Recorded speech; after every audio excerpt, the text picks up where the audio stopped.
pink paperclip. I'm saving that. Somebody gave me, and you know it's good because it's called an oat bar.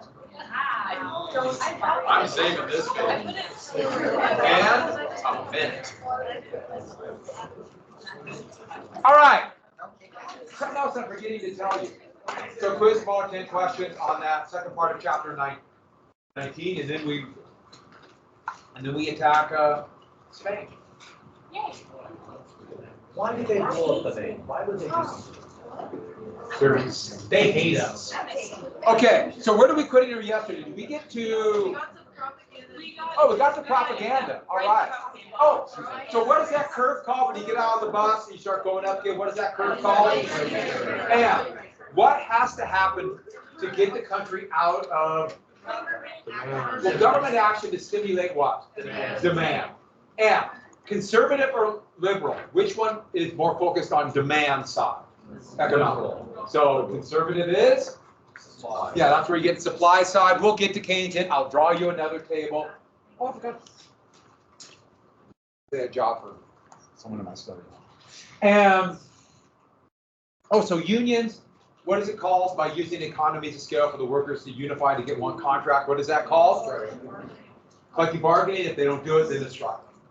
And what was in May 1st, 1886, there was a general strike for what?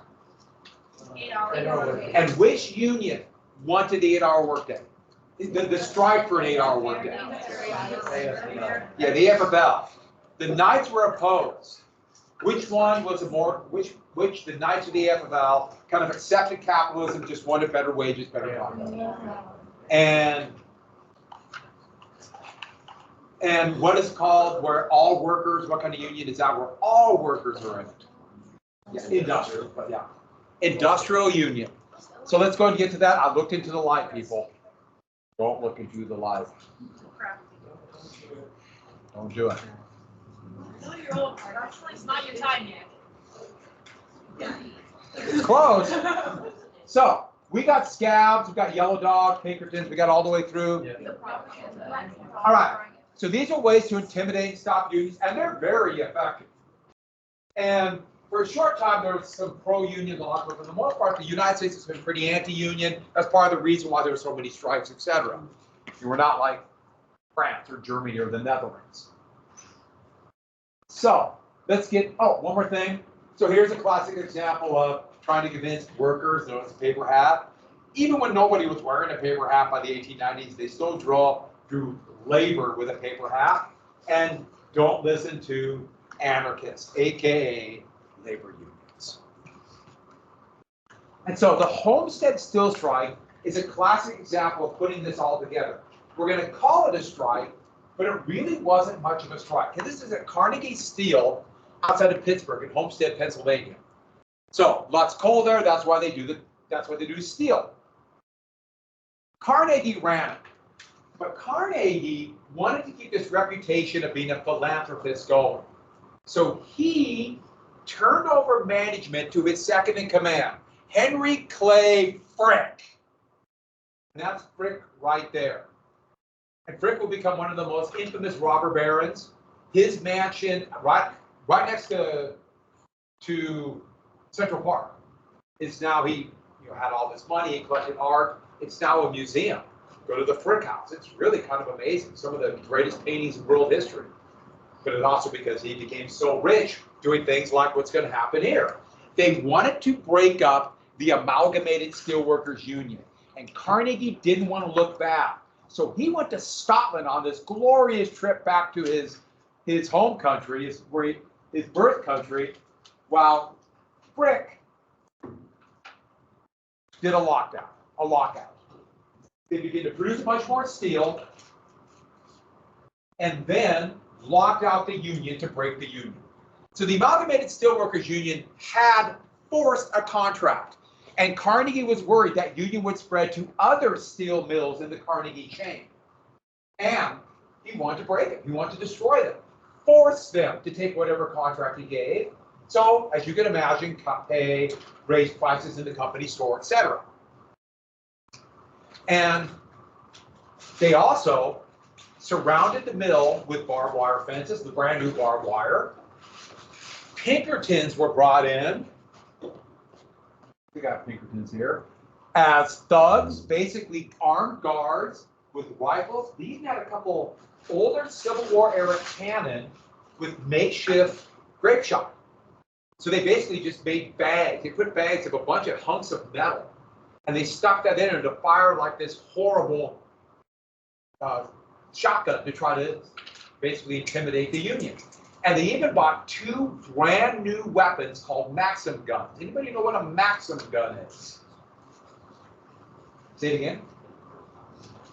Of course, machine gun. And so this was a major effort. They knew the Union would fight back. And then, oh, I jumped the gun here.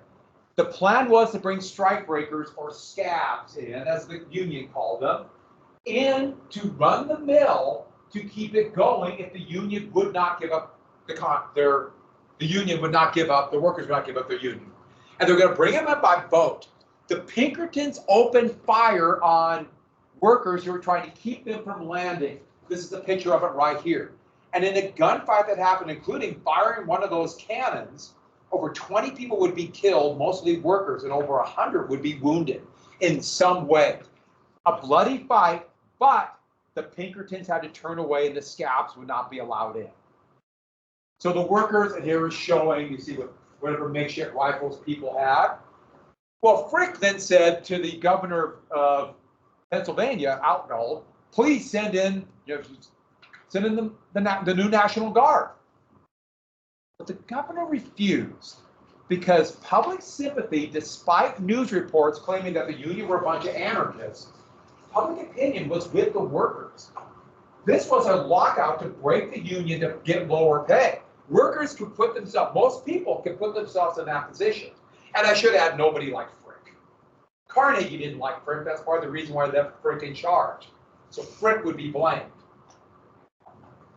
But then, despite public sympathy, an anarchist decided to up the ante and tried to assassinate Frick. Frick was able to beat off the attacker and survive. He was knifed, face slashed, but public sympathy turned on. It went from the workers are fighting the good fight to bomb throwing anarchists overnight. And so this foolish move by this anarchist terrorist, who would be caught and executed. Courts did not mess around with capital punishment then. All of a sudden, this is going to force public opinion to be turned. The government would send in the National Guard, and the Union would be broken. All the leaders of the Union would be put, what do you call that? Where you put all the names of troublemakers. So yeah, they were blacklisted, which actually, blacklisted is a verb. Blacklisted, they couldn't get another job. The Union would be broken. Their pay would be cut. They continued the same work schedule of 1 day a week off. They got Sunday off and 2 holidays, 4th of July and Christmas. 12-hour shifts, sometimes longer. And the Union was broken. Now, Carnegie did feel guilty and built them one of the most beautiful opera houses in the world for the workers. So after their 12-hour shift, I guess they can go watch the opera. So that's philanthropy. Carnegie's reputation would be hurt by this. This is part of the reason why he would really get into the gospel of wealth. And when J.P. Morgan would offer a deal to buy up him and other steel companies under a holding company called U.S. Steel, Carnegie sold this and would become the richest man in the world. In today's terms, a multi-billionaire. Once again, it's hard to put dollars today and then, but incredibly wealthy. And that's when he started would give to libraries, and it's his version of philanthropy. But Pittsburgh was steel town, and also one of the most polluted towns in the world because of all the, especially the coal and everything's in coal. I should add, the symbol for U.S. Steel, when they started putting their mascot or their symbol on sides of helmets in football, the Pittsburgh Steelers bought the symbol for U.S. Steel. So if you know anything about the NFL, what the Steelers, that was the symbol of U.S. Steel. The funny thing is the Steelers were so cheap they only paid for the copyright on one side of the helmet, so the other side was blank. To the 1970s. That just makes me laugh. So, Homestead would be a classic example of how they would do anything possible to break the union. Now, there's one more really big strike we have to get to, but we have to kind of move it on because there's a bunch of events happening. It's called the Pullman strike 2 years later. And so we got to set it up with other events going on. But this is why they would call the union. They literally call these battles the carnivals of revenge. Capital versus labor. And capital would be as ruthless as you could imagine to keep workers' wages down and control. And there would be sabotage, fighting, mass arrests. This is why going into the 20th century, it really looked worldwide, but in the United States, that there might be a revolution. And they remember the great upheaval. It would not be until the New Deal of the 1930s that there would be a truly pro-labor union president. And unions would explode, and with that, wages. And you would get a time in American history where wages for most workers was actually going up. And the gap between the rich and the poor would shrink. It's not like that now, but the gap was shrinking. And so we'll come back to that obviously a little bit later. And so, like I said, all these other events are going on. So we got to get back into the timeline. And so we got to get to Gilded Age politics and populism. So it fits in a labor union, but what was going on then outside of this? And this was an era where you have the first real reform movement and the roots of liberal economics. Populism has a definition. People misuse it all the time, and it is this concept of populism, kind of grassroots. And I use this in quotes because what are ordinary people? You know, but they felt ignored. They felt the elite were cheating them. And there were elements of that. Remember the laws, the way they're fitting, especially the way the treatment was after 1873. Wait till 1893. And this populism, grassroots, starting from the roots to reform capitalism, would eventually come up with a massive political movement and an effort to almost successful third party called the People's Party, yet everybody called it the Populists. And this was a hodgepodge of different groups, but you might see the Knights of Labor. Remember, they're the ones crushed. They would become, the remnants of that would join this People's or Populist Party. People misuse populists all the time today. And it became a very big thing in politics for those representing very kind of wealthy interests to come up with some way to get working people to join them, and they'll call it populist. You might remember the log cabin and hard cider campaign. Remember way back when in William Henry Harrison, and the Whigs tried to do that to lose the appeal of the Democrats with Davy Crockett, and you see it through today. So this idea to reform capitalism did not begin. It did not begin in the cities or in workers or where the monopolies were. It began on the farms as an agrarian revolt. Because farmers were so susceptible to market forces. And they felt that nobody was representing them. Both political parties were ignoring them. The Democrats were all over the place, and the Republican Party was becoming more and more the party of big business. So the Republican Party had shifted a lot from the 1850s to the 1880s. And more, it's going to start on the farms. The feeling is it got to reform capitalism for us. Who knows what will come out of that? In fact, that would be the argument. Capitalists, you better give in to reform or you're going to get socialists. Or dictatorship. One of the two. And so let's get to the agrarian problems. And the agrarian problems, one we've talked about many times. Debt. Farmers are always in debt. Everyone's in debt. But farmers, and the big thing is, remember, they get their crop, they can sell it basically one time a year. And if they have one bad year, the debt cycle begins.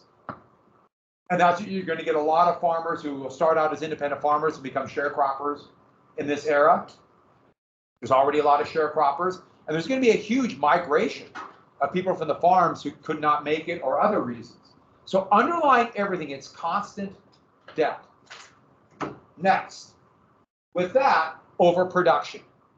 Do you remember the boom bust cycle? So we have a boom, overproduction.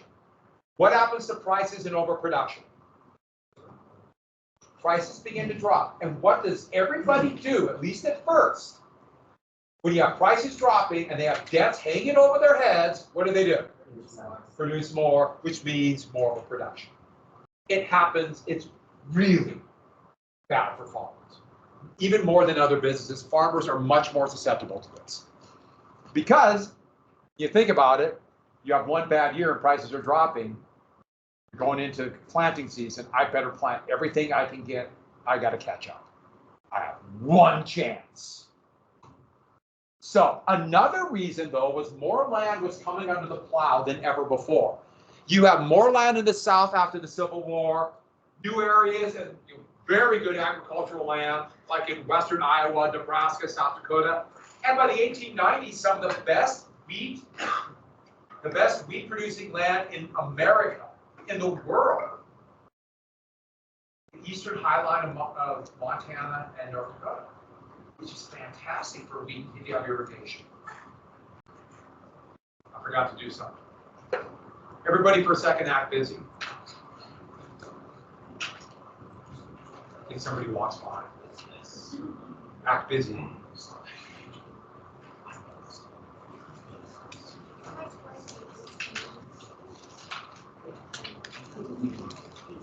Oops.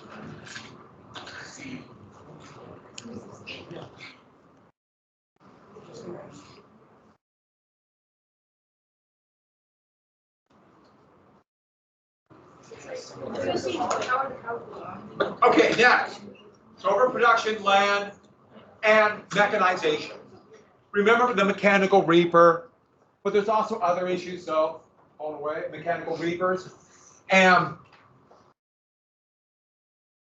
that'll offer more production. The only problem is if you're going to buy these new machines, how do farmers afford it? Debt. Which also means more production. That's part of the reason why you're going to get so much migration of farmers who had these large families and no longer could all the kids work on the farm. And especially what do you do with inheritance if they have to go to the cities? This really becomes a trend. Everyone talks about the immigration to the cities. There was more migration from rural to urban. Kind of like today. I know all of you are thinking, but I want to live in towns. No. You're in the big metropolitan area of Helena. Maybe someday you can go to the big city. Billings. Whoa. So, more area under the plow. This is one of the things where like the mechanical reaper might seem like a boon to farmers. Yes, we're going to produce more. For some, sure. But just like capitalism, who is going to benefit from more land and mechanization? Big farms or small farms? Big because they can afford the capital. And who produces almost all the food today? Big corporate farms. Almost all of it. Next, railroads. Once again, railroads seem like this massive boon to farmers. We can get our goods to market. We can go other places. And we can be tied and connected to the cities. This seemed amazing. But here's the thing. Once the railroads come in, the farmers have no choice but to be completely dependent upon the railroads. And the railroads are going to do what they call price discrimination. Price discrimination. And you can imagine who they're going to favor with price discrimination. And so there's a couple big things they would do for price discrimination. This is generically called price discrimination.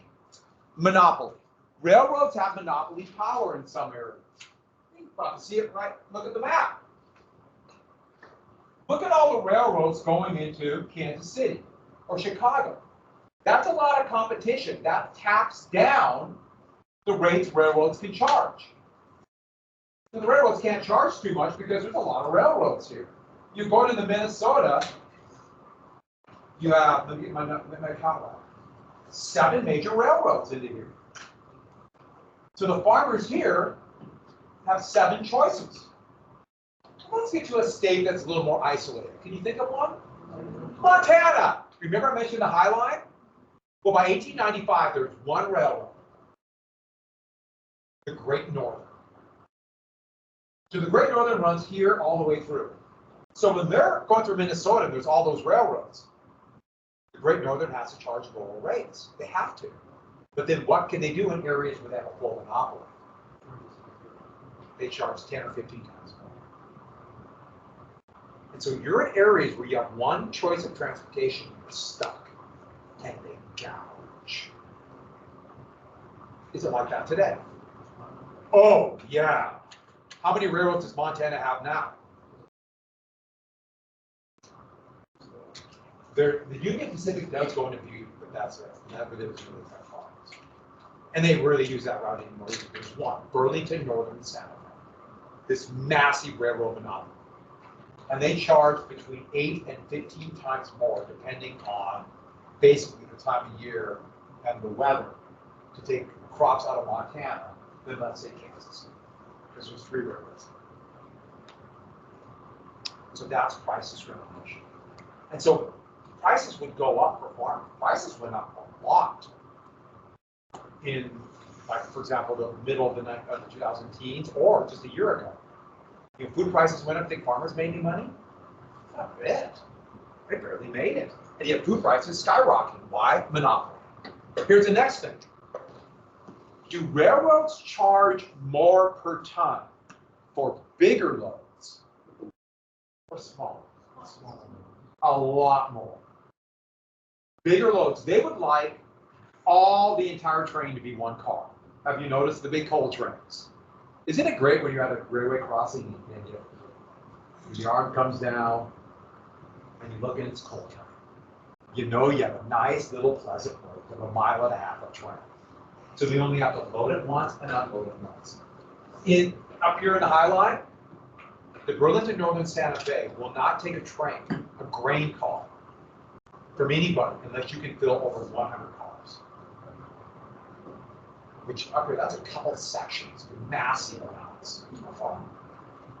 Big. Next one, same idea. Do railroads charge more for long distance roads per mile? Or long distance customers, or the short distance? A lot more. Railroads ideally would like to fill up in, let's say, Seattle, I'm doing Burlington Northern for Montana, and unload in Chicago. That's their goal. Make sense? Railroads used to ship everything. But their discrimination against short haul by the 1970s led the railroads to lose all their small customers. You notice virtually everything. You go like to a grocery store, who's loading, who's bringing the food in? Yeah, trucks, which are really inefficient, much more expensive, and a lot more pollutant. Railroads are much more efficient and much better for pollution. Yet the railroads just kind of don't care. It's actually kind of a problem that no one has ever dealt with. But you can see where the farm is. So it goes on to this day is my point. Once again, this is another one. I say, oh, that's 1890s, whatever. Do I need to know this for the test? It affects us to this day. It would be a lot cheaper if more things were on rail. A lot cheaper. They just didn't want to pay for unloading or unloading. They just want to pay anybody. They just want to maximize profits at that moment. So next, deflation. Remember, that's the value of money going up. If you're a creditor, if you're a debtor, and the value of money's going up or staying the same, you're paying back your debt with money of greater value. It's hammering debtors. I keep on saying, it's hammering debtors. Creditors like deflation. So what were the policies? Remember the Coinage Act. The Coinage Act of 1873 put the United States on what financial system? The more formal gold standard. As farmers would call it, the crime of 73. Because by definition, that's going to limit the amount of money, so the value of money will go up. Now, it's not automatic about the money supply changing prices, as they would find out in the 1970s. That's another story for economics. But they thought more money in circulation, prices would go up. And the tax system was highly regressive. A very regressive tax is called a tariff. We have tariffs now, we've talked about tariffs before. A tax that's similar to that is a sales tax. So regressive taxation. So now the words you need to know. Regressive taxation. Does that mean that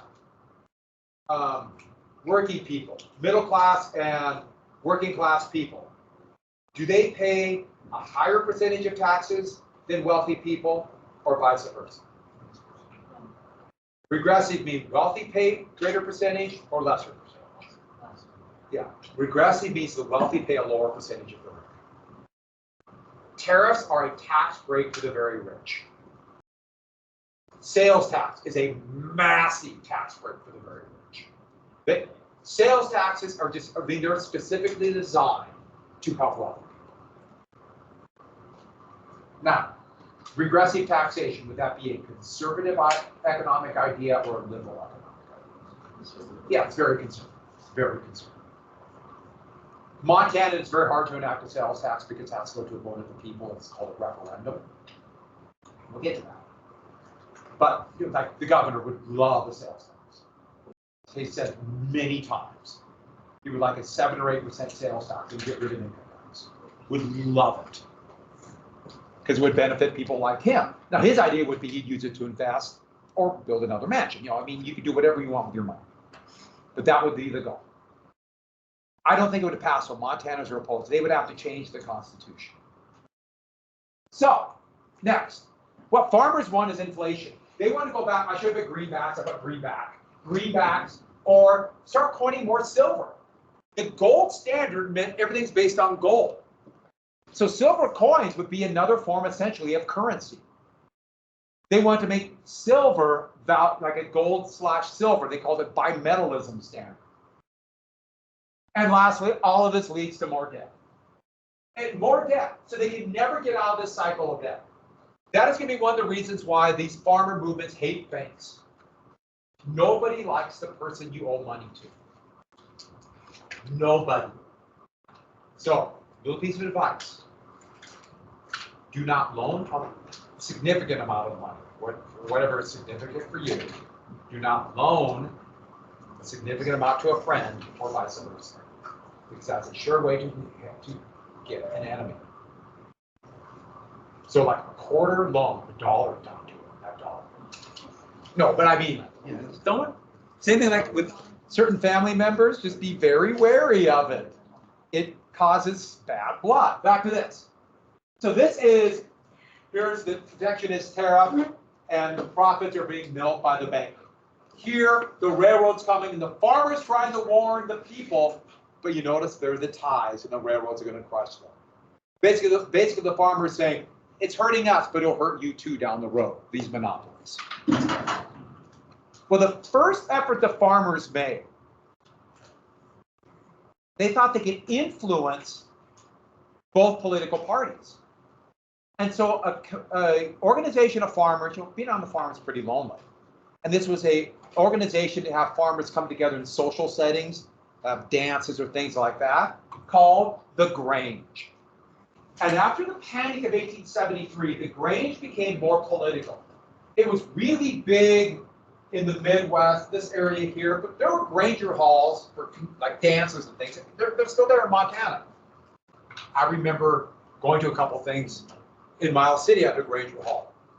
But they thought they could appeal to both political parties. Not partisan means they're not Democratic or Republican, but they'll appeal to either. So like in Indiana, if that's a Republican state, Republicans. Iowa used to be a Democratic state, Democrats.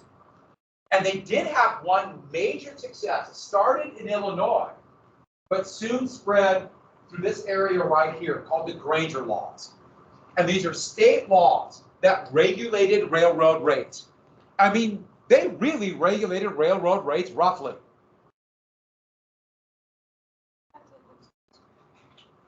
We need more alliteration. Really regulated railroads roughly. Railroads were red. I can't. Moving on. But only in the state borders. So only within the borders of Illinois or Indiana. Well, the railroad sued and said, you can't do that. That's an illegal restraint of trade. And in Munn versus Illinois, Munn versus the state of Illinois, the Supreme Court said, yeah, railroads can regulate trade within the borders of their state.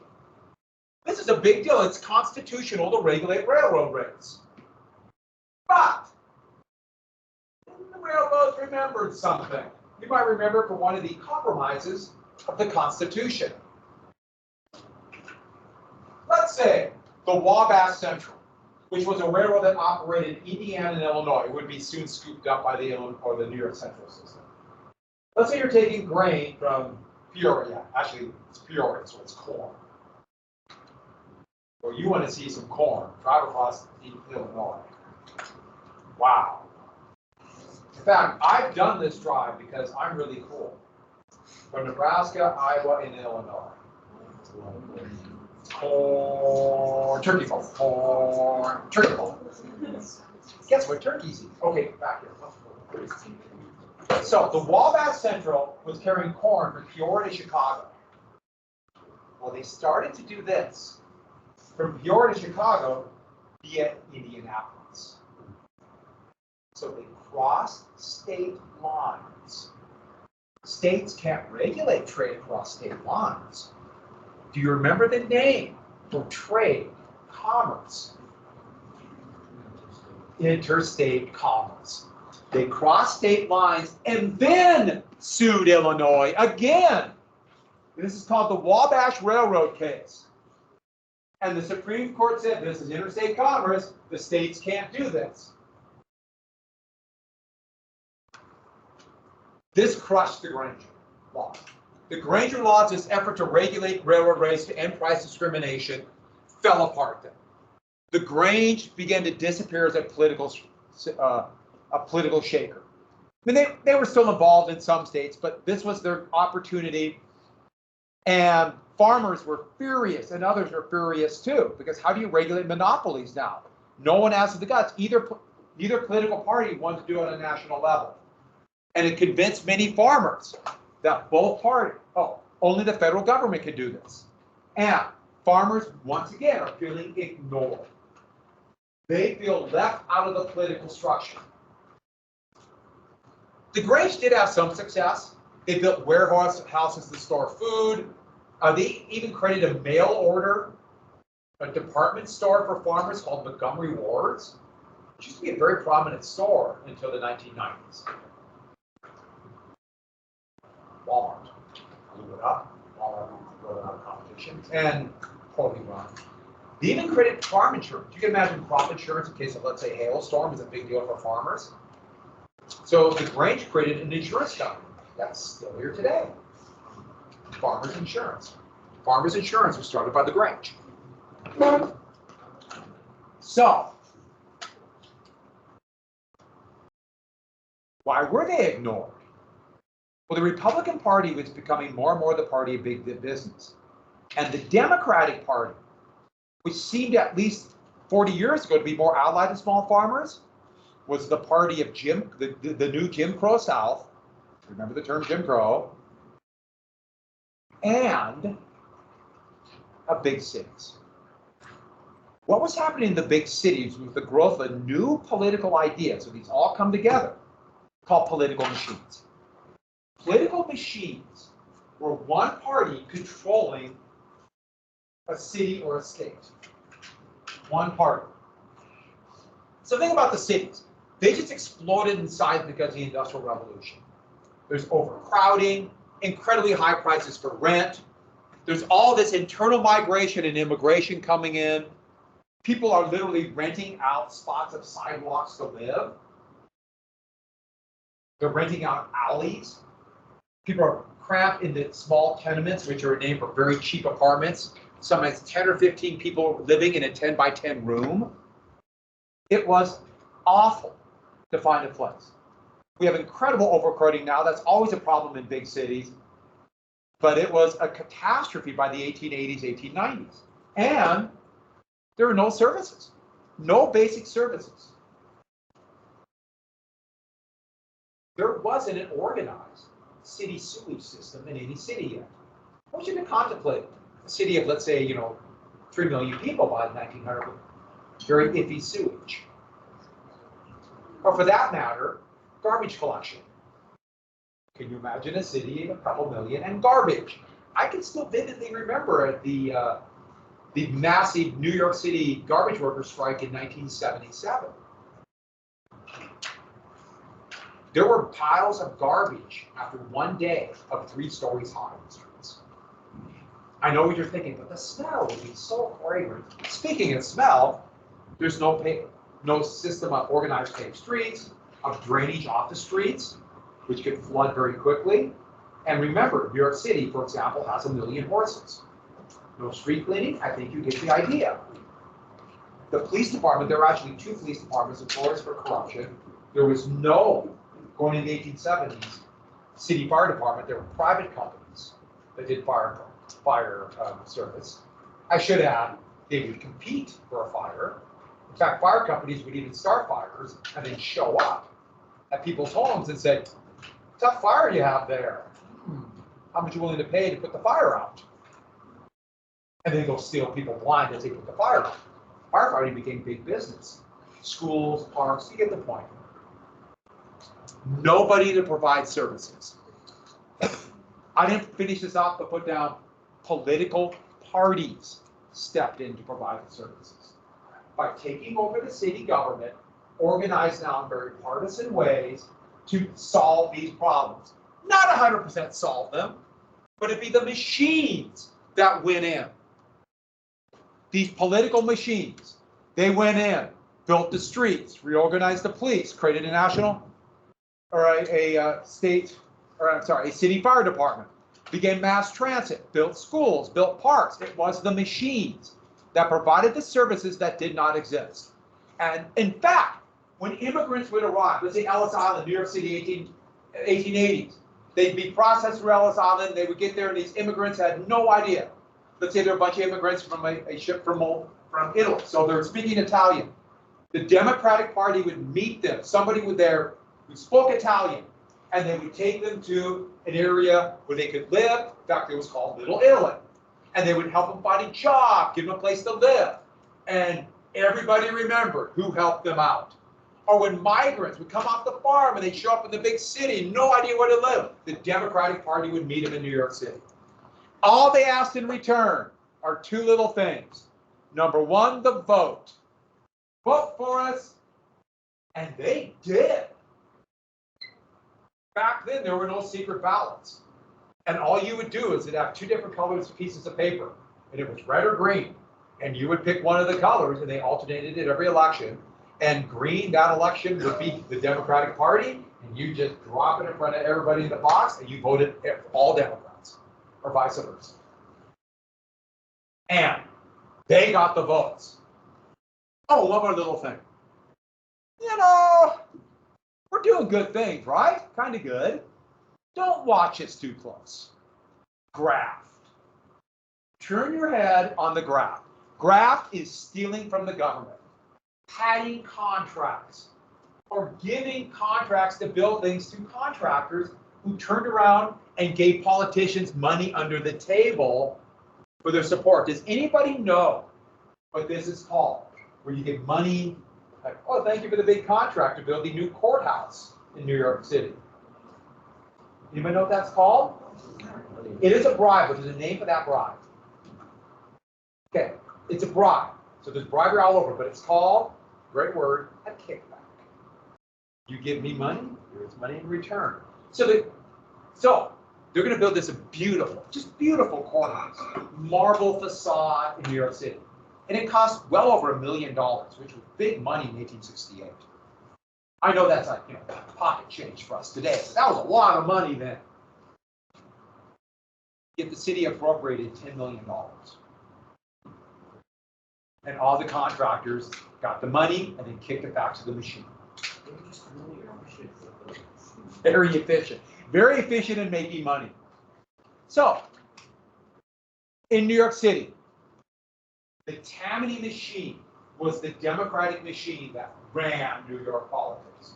If you know anything about New York politics, not just New York City, but it's the whole state, because New York City that's the state. It's really weird. They have elections all the time. They don't have, they have individual elections to make sure that only Tammany people would be elected. They don't call themselves Tammany now, but New York City is a Democratic city.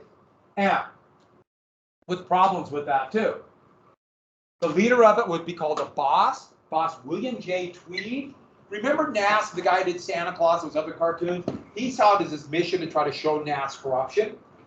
Well, I'm sorry, Tweed's corruption. So the head of the machine is a boss. So boss Tweed. Chicago would be infamous for the Daily machine running it. It's Boss Daily. The boss ran the machine. And it almost got kind of with organized crime connotation. It didn't just happen here. Wherever there's going to be some kind of democracy, there will be these examples of this. Butte would have a boss. And after Tweed was arrested finally for blatantly getting kickbacks, his replacement was William J. Plunkett. And he said, sure, I'm stealing money, but we're making good things, so it's honest graft. That's one of my favorite terms. Honest graft, honest theft. It's like the tall, short guy. So when Nass drew Plunkett, he just drew his face as a money bag. Were machines good or bad then? The answer is yes. Very much like it. Yes. Yes. No. But it has elements of that, sure. And they did do things that did not exist, and they helped people. Yet then they had a vested interest to keep people poor, so they coming back to the machines. So the most famous was the Democratic machine in New York, and they don't care about farmers. In Ohio, the entire state was run by boss Marcus Hanna. And Ohio would become, therefore, the state of presidents, because nobody could get the presidential nomination unless they had the approval of boss Hanna. And to this day, Ohio really is a Republican-controlled state. The Democratic Party has always been kind of disarray. For a while, Los Angeles and California was a Republican machine. And the Republican machine would kind of blow itself up in the early 1990s. I know it might seem weird to think about, if you follow politics today, think about California being a Republican state, but that's not that long ago. AKA, somebody you know was alive during that time. I don't know who it might be, but that's the machines. And so that's where you get this weird Democratic Party of machine politics and the Jim Crow South. Wow, is the Democratic Party weird. And the Republican Party is becoming more and more very conservative economic, pro-business. So in 1880, this presidential election, the panic is just getting over. Hayes, who sent troops out during the panic, also ended Reconstruction. Hayes couldn't be president again. By the way, anybody want to guess what state Hayes was from? He's a Republican. Ohio. The Democrats are thinking we have an answer. And a lot of farmers are putting their faith in the Democratic Party. The Democratic Party has been accused of treason. Remember that whole Civil War thing? So they nominated a war hero, Winfield Scott Hancock. You might remember that name. He was the hero of Gettysburg. He held Cemetery Ridge against Pickett's charge. He promised to lower the tariff and a few other things. Well, the Republicans, so the Democrats think, we got it now. We have it. How can they say we're traitors if we pick one of the greatest Union war heroes? The Republicans are totally divided on the issue of patronage. Patronage is the giving of government jobs. Remember the spoils system and Andrew Jackson? They are completely divided by this. Government jobs were becoming big business. Remember Indian agents, they were called, who ran the reservations?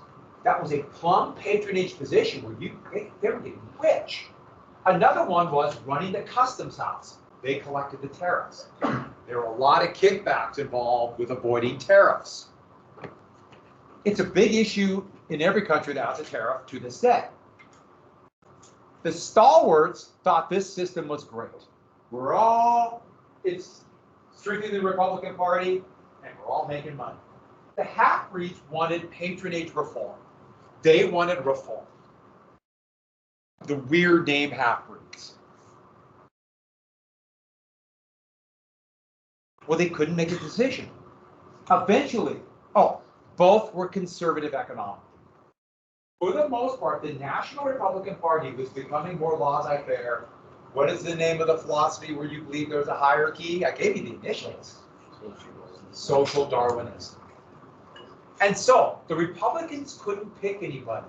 What do you call a candidate who nobody really knows? They picked a dark horse from, guess the state? Ohio. James Garfield. Member of Congress, a minor but still a war hero. He had a great reputation in Congress as a reformer, yet he totally didn't anger all the stalwarts. He seemed like a very good choice. But the stalwarts were still mad. So they picked a non-politician, somebody who ran the custom house and got rich as vice president, Chester A. Arthur. Now, for obvious reasons, we don't always go through the vice presidents. This is what we call foreshadowing.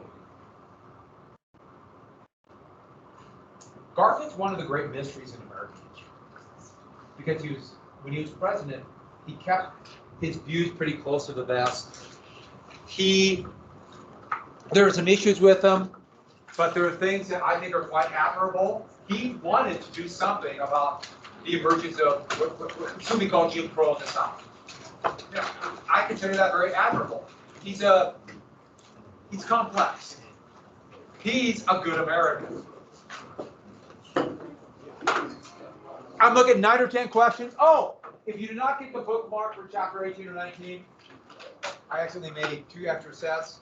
But if you need one, I'll put it right on the desk here. You can grab it on the way out. Sound good? Chapter 17 and 19. If you didn't get one, I probably gave it out a long time ago, and it's been on Teams for. No, I wasn't understanding. Did you miss something? No, it's okay. Kate explained to me how he just starts using about like the stalwarts are and the half-breeds. People that like the half-breeds wanted to make it Exactly. I want to take it in like I like to be over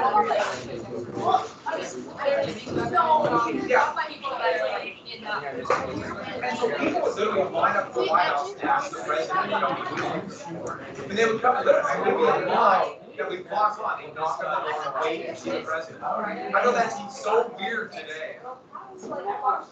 I mean, you go and just shake the fender on the White House at the Secret Service agency. Yeah.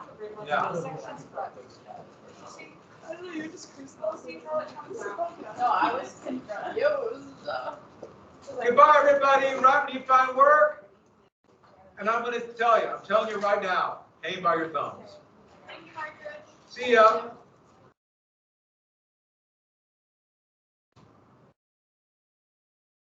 You want to do the quiz today or tomorrow? Tomorrow. Okay. I got